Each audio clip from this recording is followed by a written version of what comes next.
இன்னைக்கு திருநீர் பூசலைன்னா அவனை கௌரவம்னு சொல்றோம். ருத்ராட்சம் போடலன்னா பெரிய ஆளியா அவரு. ஆனா ருத்ராட்சம் போட்டா பண்டாரம், பரதேசி, சாமியாரு. உலகத்திலேயே உயர்ந்த பதவி எது தெரியுமா? நெற்றியிலே திருநீரும் மார்பிலே ருத்ராட்சமும் நம்முடைய சிகையிலே சடையும் வைத்திருந்து சிவனை வழிபடுகிற அந்த பதவியை தவிர உலகத்துல ஒரு பெரிய பதவி எதுவுமே கிடையாது. இதை சொன்னவர் மூர்த்தி நாயனார்.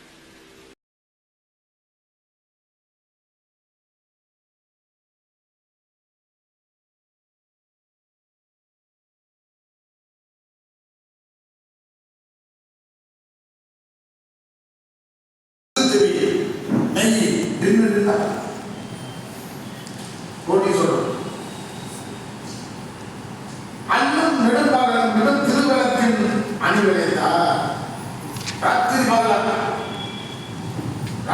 இருக்குதுங்க தீபம் பல்லை மனமடைந்த திருக்கோயில் உள்ளும் புறமும் அன்னும் நெடும்பாகம் இடும் திருவிளத்தின் அணிவிலையா அண்ணாமலையார் கூப்பிடுறதெல்லாம் நாள்தோறும் அந்த தீபம், நாள்தோறும் அண்ணாமலை தீபம் வர அந்த விளக்கத்தில் செல்வத்துடனில் தேய்ந்து அழிந்த பெண்ணையும் தம் பெருமையில திருப்பில் பேராத பேராளர் சாமியை மாத்துவார்.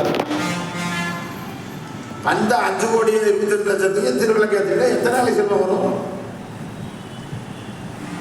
சாப்பிட்றதுக்கு வழிகள் பெரிய கோடீஸ்வரர் கூலிக்கு போறாங்க. செக்காட்டுறாரு, செக்கு இழுக்கிறது. அந்த காலத்தில் செக்கு மாடுதான், எறும்பு தான் இருக்கு, மாடெல்லாம் இருக்காங்க.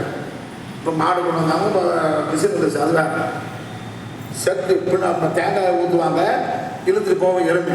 எருமையெல்லாம் அந்த காலத்தில் இப்போ மனிதர்களே இருந்தாங்க, அப்படி ஏழைகளே இருந்தாங்க. அப்படி செக்கு இழுத்து அந்த கூலியை வாங்கி நெய் வாங்கி அப்படி மறுபடியும் தொடர்ந்து அந்த பணியை முட்டாக செஞ்சுட்டு வந்தாங்க. அது போட்டி. அப்படியே போட்டி வந்துருச்சு. எப்ப கிடையாது முட்டை என்னாச்சு? காலையில திருப்பி ராத்திரி திருப்பி வந்துடும். காலையில திருப்பி வந்துருச்சு. ஒப்பில் மணல் போட்டி வந்துருச்சு. செப்பரசி மனையாரை விற்பது தேடுவா மனைவி விற்கிறது. மனைவியை கொண்டு வந்து மனைவி விற்கிறேன், யார் வேணா வாங்கிக்க. அவர் மாமனாரை பற்றி கவலை இல்லை, அப்பாவை பற்றி கவலை, தன் அப்பாவை சொல்ற அதை பற்றி கவலை இல்லை. மனைவி விற்கிறேன், யாராவது மாமனாரை வாங்கிக்க. அந்த பணத்தை வச்சு தீமை எடுத்துவார். மனைவி விற்று அந்த பணத்தை வாங்கி நெய் வாங்குவார். அந்த காலத்தில் சோறு குடித்த நாடு, துணை நாடு, இது நிலையை பார்த்து யாரும் பார்க்கறதுக்கு வரல. அவ்வளவு பெரிய ஈச்சர் இல்லாம துணை நாடு. இவர் தெரியும், இவர் நாடு உள்ளே ப்ரொடியூசர் இருக்கிறது. இவர் நெய்களை கேட்கறதுக்காக இப்படி பேசுறாங்க. அவங்க யாரும் வாங்கிறதுக்கு முன்வரல.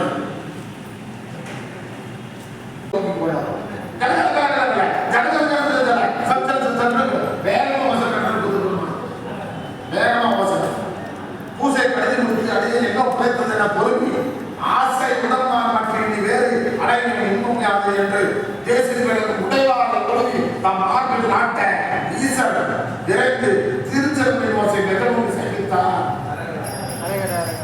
உடைவாள் அகற்றி விழுந்து தொழுது எழுந்து திருவருக்கும் செய்ததாக விழுந்தது பேசுற வாங்கி நீங்க சிலம்போசை கண்டீங்க. திருக்குறள் முன்னாலேயே அந்த சிலம்போசை செய்யாதீங்க அப்படின்னு அப்படியா அப்படின்னு சாமி அசரை வந்து சொல்றாரு. மன்றிலே நான் கூத்தாடல் தில்லையில நான் கூத்தாடை நம்பியாவது வந்தார். வணங்கி மன்றொன்று ஒன்று உணர்வார். நம்மை போற்றி உடை செய்ய பதிகம் பார்க்கிறார். நின்று கேட்டு வர தாழ்வதும் என்ற அவரை நினைப்பார். இது ஏன் அப்படி சொல்றாருன்னா, ஏன் நேற்று அவர் வந்தாங்கன்னா, நம்ம பூஜை காட்டிலையும் நாம தான் சிலம்பஸ் எடுத்து நினைச்சிட்டு இருக்கிறோம். உங்க பூஜை காட்டிலே ஒருத்தர் இருக்கிறாரு, நம்பி அவர் நல்லா பாடக்கூடிய வந்தவர். அவர் நீ நேரம் சொல்லி இருக்கிறதுக்காக இப்படி திருவிழா சிலம்பஸை லேட் பண்ணது தொடர்பாங்க. 1 முதல் 16 சாமியை சக்தியை கொடுக்குற நம்பியா இருக்கும். ஒன்று உணர்வு அதிகம் பார்க்கும்போது ஒன்று இருக்கிறது நீங்கள் தோட்டத்தில் சொல்றாங்க ஒரு நிறைய மனத்தோட புரியும் ஐம்பது கேட்டில் இருக்கிறார் அப்படி ஒன்று உணர்வால் நம்மை போற்றி ஒரே சேர பதிகம் பாடுறார் நின்று கேட்டு வளர்த்தான் தோன்று அவன் நினைப்பிப்பார் அவனை நினைப்பிப்பார் எவரை இந்த உலகத்துல உண்மையை வந்து நிறுத்தி வச்சு பதிவு கேட்கக்கூடிய ஒரு தொண்டர் இருக்கிறாரா அவனை போயிருந்துருக்காங்க அப்படின்னு அமைச்சர் இருந்தாங்க வீரர்கள் விட்டு உடனே புறப்பட்டார் தில்லை வந்து பாடுறார் திருவாரூர் வந்தார் அன்னைக்கு அவருக்கு தம்பிராட்டோட சேரமாட்டம் இருப்பாங்க தம்பிராட்டோட சொல்லிட்டாங்க இனிமேல் தம்பிராட்டோட இவருக்கு சேரமாட்டோட அப்படின்னாச்சு